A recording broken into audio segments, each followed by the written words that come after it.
स्वागत है आप सभी का आपके अपने YouTube channel biology with Rajeev में। दोस्तों, आज हम सब पढ़ेंगे 11th की बायोलॉजी, जिसमें आप लोगों को बताया जाएगा अनावृत बीजी पौधों के बारे में, या जिसे इंग्लिश में कहा जाता है जिम्नोस्पर्म प्लांट्स। तो चलिए, आप लोगों का ज़्यादा समय ना लेते हुए शुरू करते हैं आज का टॉपिक, अनावृत बीजी पौधे। तो आज का टॉपिक है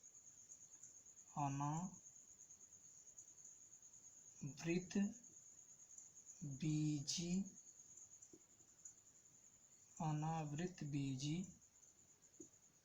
पौधे, या इसे इंग्लिश में कहा जाता है gymnosperm plants. Gymnosperm plants.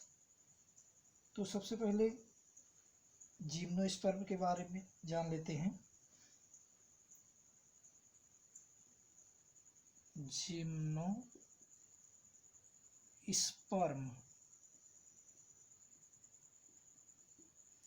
Gymnosperm की यदि बात किया जाए तो ये ग्रीक के दो शब्दों से मिलकर बना है, यानी ये ग्रीक के दो शब्दों से मिलकर बना है, जिसमें पहला है जिम्नोस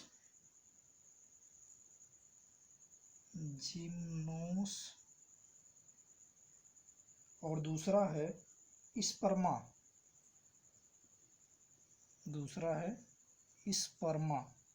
जिसमें जिम्नोस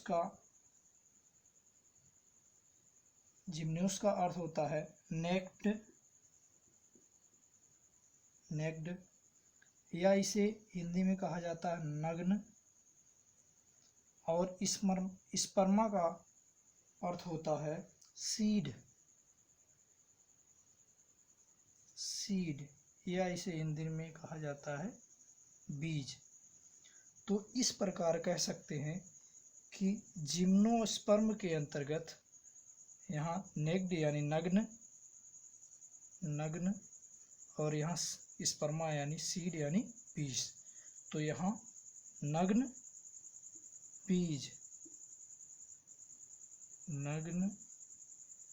बीज वाले पौधे। तो इस प्रकार कह सकते हैं कि जिम्नोस्पर्म के अंतर्गत या अनावृत बीजी पौधों के अंतर्गत नग्न बीजी वाले पौधे आते हैं। यानी कहने का मतलब ये है कि जिम्नोस्पर्म के अंतर्गत वे पौधे आते हैं जिसमें नग्न बीज पाया जाता है। अगले कैरेक्टर की यदि इसकी बात किया जाए, अन्य कैरेक्टर की, तो इसमें अंडाशय का पूर्ण अभाव होता है।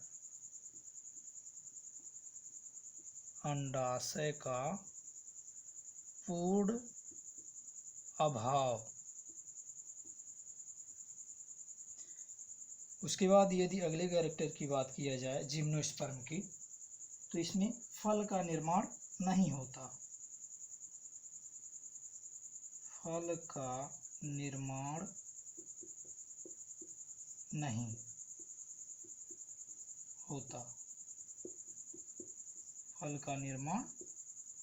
होता। उसके बाद यदि जिम्नोस्पर्म की जातियों की बात किया जाए तो इसमें लगभग 700 जातियां आती हैं। यानी जिम्नोस्पर्म के अंतर्गत 700 यानी 700 प्रकार की जातियां आती हैं, 700 प्रकार के पौधे आते हैं। उसके बाद जिम्नोस्पर्म की एक और बात कर लेते हैं। तो यदि जीएस के अंतर्गत आता है संसार का सबसे अधिक ऊंचाई वाला वृक्ष। संसार का सबसे ऊंचाई वाला पौधा या वृक्ष। इसका नाम है सिक्यूआ, सिक्यूआ या कहीं कहीं लिखा जाता है सिकोआ सेम्परवायरेंस, सेम्परवायरेंस इसका पूरा नाम है, सिक्यूआ सेम्परवायरेंस। यदि इसके स्थिति की बात किया जाए तो ये कैलिफोर्निया के रेडवुड पार्क में पाया जाता है। यानी कहाँ पाया जाता है ये?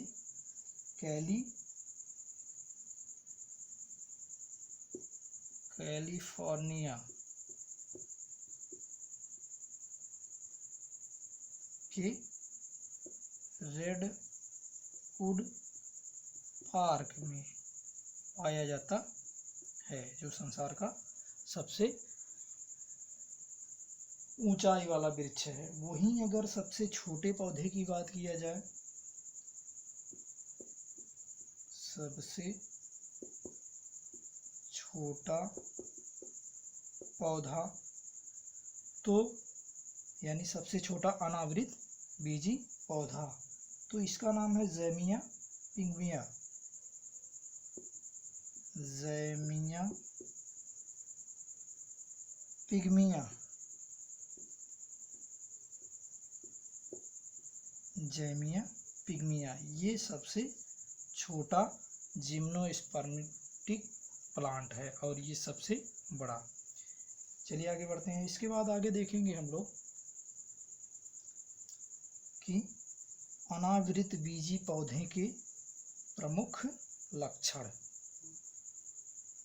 अनावृत बीजी पौधे के प्रमुख लक्षण। इसके प्रमुख लक्षण या सामान्य लक्षण, इसको पॉइंट वाइज देखेंगे। इसमें पहला पॉइंट रख सकते हैं कि इस वर्ग के पौधे, इस वर्ग के पौधे बीजाणुभिद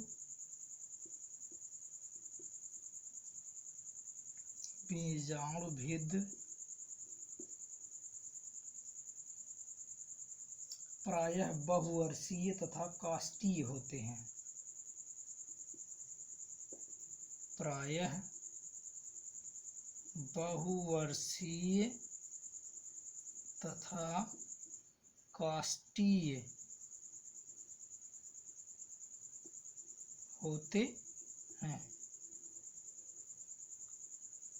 अगले कैरेक्टर की यदि बात करें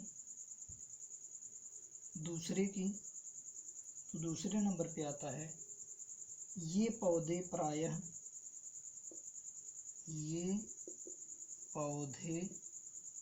प्रायः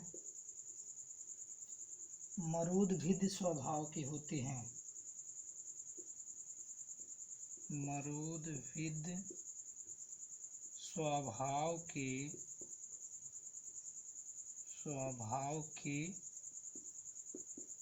होते हैं। मरूदभिद स्वभाव के होते हैं, जिनमें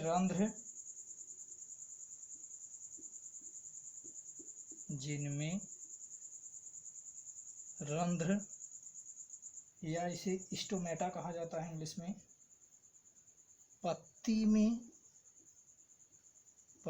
में धांसे रहते हैं।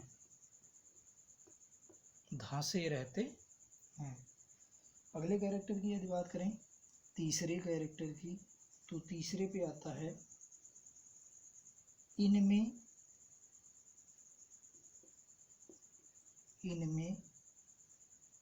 जाइलम ऊतक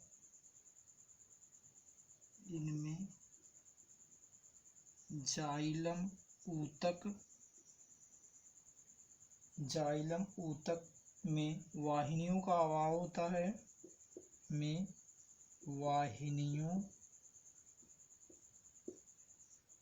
का अभाव होता है, अभाव होता है।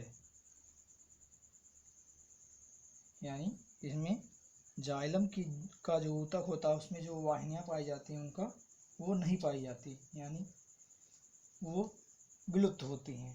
तथा फ्लोएम, यदि फ्लोएम की बात किया जाए, तथा फ्लोएम ऊतक में फ्लोएम ऊतक में सहकोशिकाएं नहीं होती हैं, सहकोशिकाएं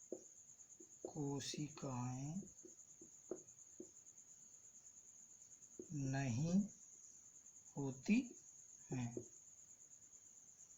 होते हैं या होती हैं। चौथे कैरेक्टर की यदि बात करें तो चौथे कैरेक्टर पे रख सकते हैं, इन पौधों में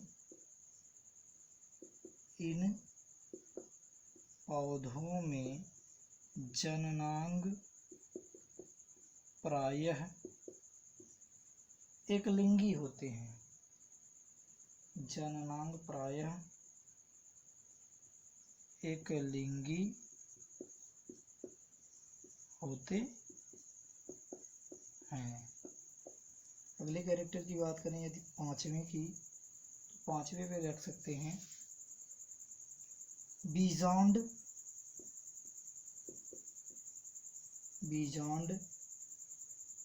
रिजुवर्ती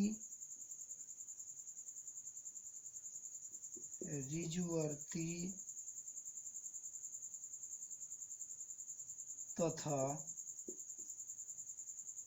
एक अध्यावरणी होता है, एक अध्यावरणी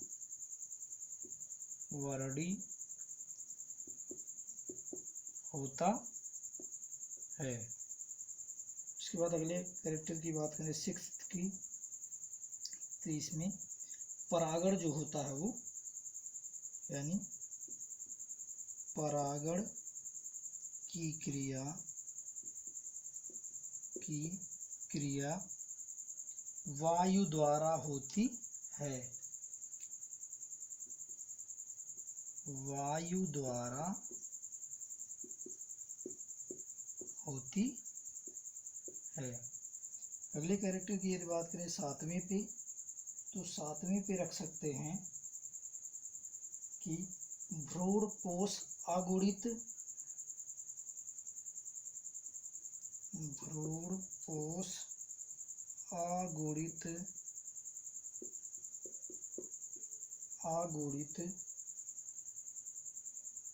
होते हैं, अगुणित होते हैं।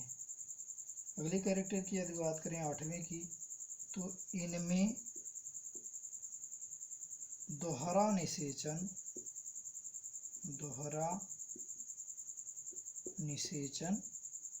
नहीं होता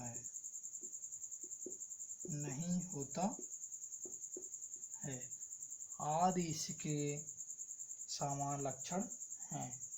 तो बस इतना ही। वैसे एग्जाम में यदि पूछेगा तो ज़्यादा से ज़्यादा 5 लिखने के लिए आता है कि 5 कैरेक्टर बताइए, और एग्जाम्पल ज़्यादातर पूछता है। इसके बाद आगे बढ़ेंगे, आगे देखेंगे अनावृत बीजी पौधे का वर्गीकरण। अनावृत बीजी पौधे का वर्गीकरण, चलिए इसको देखते हैं। अनावृत बीजी पौधों का वर्गीकरण, इसके यदि वर्गीकरण की बात किया जाए, यानी यदि इसके वर्गीकरण की बात किया जाए, वर्गीकरण की, तो इसको मुख्यतः 2 उपवर्गों में बांट दिया गया है, यानी इसको 2 उपवर्गों में बांट दिया गया है, जिसमें पहला है साइकेडोफाइटा,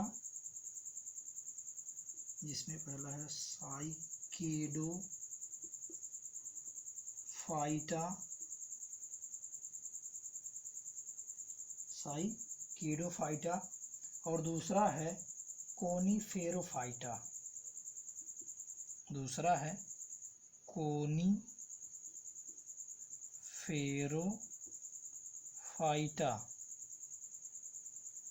कोनीफेरोफाइटा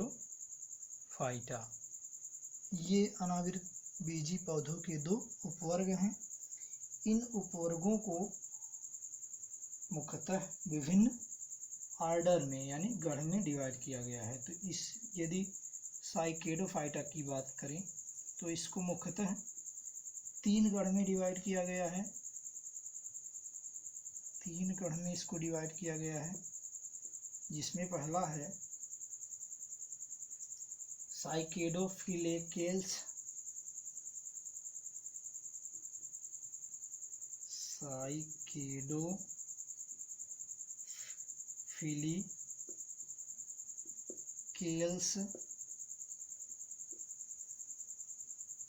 ये इसका गण है।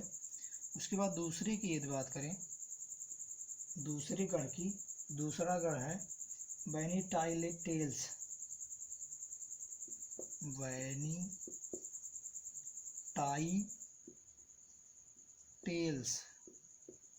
ये इसका दूसरा गण है। तीसरे गण की यदि बात करें तो तीसरा जो गण है वो है साइकेडेल्स। साइकेडेल्स ये इस प्रकार 3 साइकेडोफाइटा के गण हैं। तो इसके एक एक देख लेते हैं इसका समान लक्षण। यदि साइकेडोफिलिकेल्स की बात करें, इसकी बात करें तो इसमें मुख्यतः कुछ जीवाश्म आते हैं जो नग्न बीजीय गण के होते हैं, यानी इसमें नग्न बीजी पौधे आते हैं।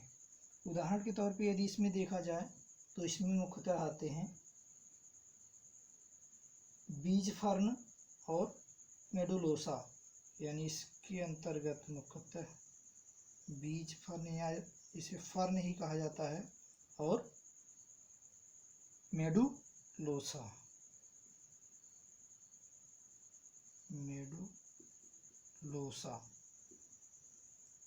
इसके अंतर्गत आते हैं। उसके बाद यदि वैनिटाइटेल्स की बात करें तो वैनिटाइटेल्स के अंतर्गत इसमें सभी ज्ञात पौधों के जीवाश्म आते हैं और ये मीसोजोइक काल के अंतर्गत, यानी जो मीसोजोइक काल के अंतर्गत जीवाश्म पाए जाते थे पौधे के, वो सब वैनिटाइटेल्स के अंतर्गत आते हैं। इसमें उदाहरण की यदि बात करें तो इसके अंतर्गत मुख्यतः विलियमसोनिया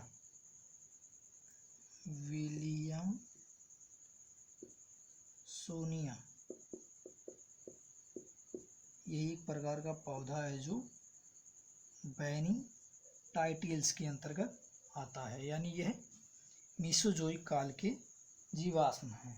उसके बाद यदि साइकेडेल्स की बात किया जाए तो इसके अंतर्गत मुख्यतः जीवित और जीवाश्म, यानी जीवित पौधे जो होते हैं और जो जीवाश्म पौधे होते हैं दोनों पर आते हैं।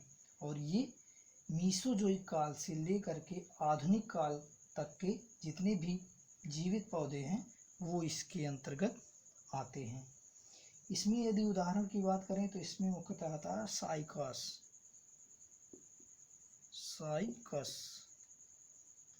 आता है इसके अंतर्गत।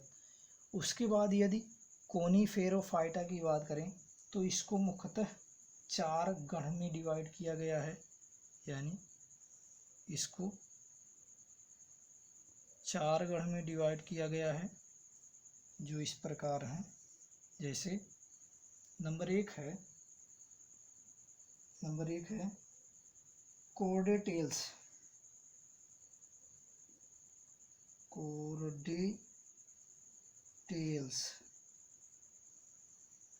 ये पहला गण है। उसके बाद दूसरे गण की यदि बात करें तो दूसरा गण है गिंगोएल्स।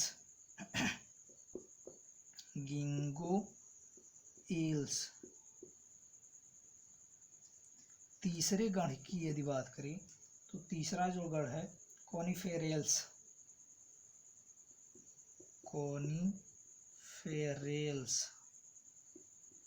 ये तीसरा गण है। उसके बाद यदि चौथे गण की बात करें तो चौथा गण है नीटेल्स। अब सबसे पहले कॉर्डेटेल्स की बात कर लेते हैं। तो कॉर्डेटेल्स के अंतर्गत सभी पौधे जीवाश्म के रूप में पाए जाते हैं और ये पेलियोजोइक काल के जो भी जीवाश्म पाए जाते हैं, यानी पेलियोजोइक के अंतर्गत जितने भी जीवाश्म पाए जाते हैं वे इसी के अंतर्गत आते हैं, यानी कॉर्डेटेल्स के अंतर्गत आते हैं। यदि इनके आकार की बात करें तो इनके तनों पर शाखाएं होती हैं जो पत्तियों में समांतर पाई जाती हैं, यानी इनकी जो पत्तियां होती हैं वो समांतर शाखित विन्यास पाया जाता है इसमें। यदि इसके उदाहरण की बात करें कि कॉर्डेटेल्स के अंतर्गत क्या आते हैं तो कार्डेटीज आता है इसके अंतर्गत, कार्डेटीज इसके अंतर्गत आता है। उसके बाद यदि गिंगोएल्स की बात करें तो इसके अंतर्गत मुख्यतः वे जीवाश्म आते हैं जो पेलियोजोइक काल से लेकर आज तक के जितने भी पौधे हैं वो गिंगोएल्स के अंतर्गत आते हैं। इनकी जो पत्तियां होती हैं वो पंखे के समान होती हैं, यानी पंखे जैसे इनकी पत्तियां होती हैं। इसमें यदि उदाहरण की बात करें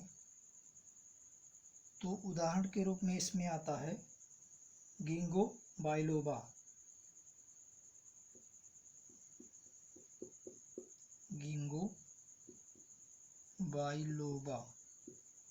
इसके अंतर्गत मुख्यतः आता है। उसके बाद यदि अगले गण की बात करें कॉनिफेरेल्स, तो कॉनिफेरेल्स के अंतर्गत जीवाश्म और जीवित दोनों प्रकार के पौधे आते हैं।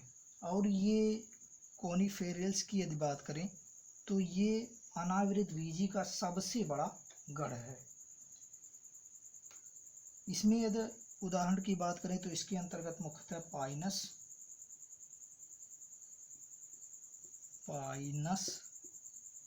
तथा एरोकेरिया आता है। उसके बाद लास्ट गण की बात कर ले नीटेल्स, तो यदि नीटेल्स की बात करें तो इसमें जो पौधे आते हैं वे जीवित और अस्थायी होते हैं और इनकी जो आकृति होती है वो छोटी होती है। यदि इनके जननांगों की बात किया जाए तो ये एक लिंगी होते हैं और इसमें जो जाइलम पाया जाता है उसमें जो वाहिनियां होती है वो पाई जाती हैं। और यदि गढ़ की बात करें तो यह सबसे विकसित गढ़ है। इसके अंतर्गत यदि उदाहरण की बात करें तो इसमें आता है एफेड्रा,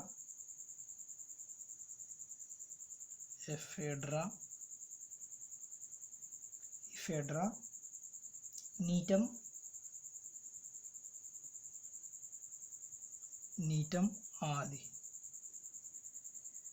तो इस प्रकार ये अनावृत बीजी पौधे का वर्गीकरण हो गया। इसके बाद आगे बढ़ेंगे, आगे देखेंगे कि अनावृत बीजी पौधों का आर्थिक महत्व क्या होता है। अनावृत बीजी पौधे का आर्थिक महत्व,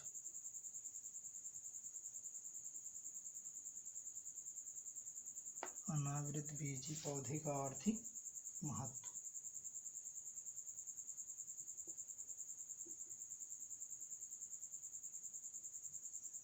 आर्थिक महत्व, इसको पॉइंट वाइज देखेंगे तो सबसे पहला जो आर्थिक महत्व है वो है सजावट के रूप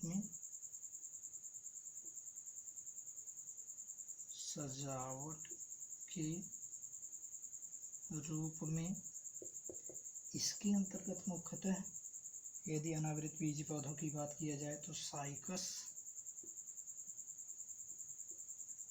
साइकस जो पौधा होता है उसको सजावट के रूप में उपयोग किया जा सकता है। पाइनस, पाइनस, एवीज, एबीज, अगला है थूजा, थूजा, एरोकेरिया, एरोकेरिया आदि कह सकते हैं। ये सब जितने भी अनावृत बीजी पौधे हैं ये सजावट के रूप में उपयोग किए जाते हैं। अगला है, ये दूसरे की बात किया जाए तो भोज्य पदार्थ के रूप में, भोज्य पदार्थ के रूप में। तो भोज्य पदार्थ के रूप में यदि बात किया जाए तो जैमिया, जैमिया एक प्रकार का अनावृत बीजी पौधा है जो खाने के रूप में उपयोग किया जाता है। चिलगोजा, चिलगोजा ये भी खाने के रूप में उपयोग किया जाता है। या अगला है एंसीफ्लार्टोस, एंसीफ्लार्टोस ये एक प्रकार का अनावृत पादप है जो खाने के रूप में उपयोग किया जाता है आदि कह सकते हैं, जो भोज्य पदार्थ के रूप में उपयोग किए जाते हैं। उसके बाद अगला है, तीसरे नंबर की यदि बात करें तो कागज बनाने में, कागज बनाने में, कागज बनाने में मुख्यतः नीटम, नीटम, पाइसिया, पाइसिया आदि आते हैं। उसके बाद यदि चौथे नंबर की बात करें, चौथे नंबर पे तो फर्नीचर के रूप में, फर्नीचर के रूप में, फर्नीचर के रूप में यदि बात करें तो इसमें आता है, इसमें जूनिपेरस, जूनिपेरस यही एक प्रकार का अनावृत बीजी पौधा है जिसका उपयोग किया जाता है पेंसिल बनाने में, फिट बनाने में या होल्डर बनाने में। उसके बाद अगला अनावृत बीजी पौधा की बात किया जाए थूजा, यदि थूजे की बात किया जाए तो ये एक प्रकार की लकड़ी होती है जिसका उपयोग किया जाता है बिजली व टेलीफोन के जो खंभे बनाए जाते हैं उसमें इसका उपयोग किया जाता है। उसके बाद अगला पौधा है पाइनस, पाइनस, यदि पाइनस की बात किया जाए तो जो दिया सलाई होती है उसकी जो तीलियां बनाई जाती हैं वो पाइनस की लकड़ी का होता है आदि कह सकते हैं। उसके बाद पांचवें नंबर पे यदि बात करें औषधि के रूप में, औषधि के रूप में, तो औषधि के रूप में यदि बात करें तो साइकस सिरसिनेलिस, साइकस सिरसिनेलिस यह एक प्रकार का अनावृत पौधा है जिसकी पत्तियां बहुत महत्वपूर्ण होती हैं। इनकी पत्तियों से रस निकाला जाता है जो पेट के रोगों के लिए या उल्टी हो गया या फिर त्वचा के जो रोग होते हैं उसमें इसको लगाया जाता है। उसके बाद यदि इफेड्रा, अगला है इफेड्रा, यदि इफेड्रा की बात करें तो इफेड्रा में एक इफेड्रिन नामक औषधि होती है या इसमें पाई जाती है जिसका उपयोग किया जाता है जुखाम खांसी रोग का निदान करने के लिए। उसके बाद अगला पादप की बात करें तो थूजे की यदि बात करें, थूजे की जो पत्तियां होती है उसको उबाल कर यदि बुखार या खांसी या गठिया रोग के निदान के लिए इसका उपयोग किया जाता है आदि कह सकते हैं। तो इस प्रकार अनावृतबीजी जो पौधे हैं उनका बहुत ही महत्वपूर्ण उपयोग है। तो आज बस इतना ही। आज का वीडियो आप लोगों को कैसा लगा कमेंट करें, लाइक करें और अधिक से अधिक शेयर करें। जो लोग चैनल पे नए हो ये चैनल को अवश्य सब्सक्राइब कर लें। और आप लोगों का यदि रिस्पांस नहीं मिलता है तो वीडियो जो पड़ती है वो लेट पड़ती है। यदि रिस्पांस अच्छा मिलेगा तो वीडियो उम्मीद है कि जल्दी पड़ेगी। इसलिए कुछ भी कमेंट करिए, लेकिन कमेंट कीजिए। इसके संदर्भ में कुछ क्वेश्चन दिए जाएंगे कमेंट बॉक्स में, उन क्वेश्चनों को आप लोग कमेंट बॉक्स में सेंड करेंगे। जय हिंद।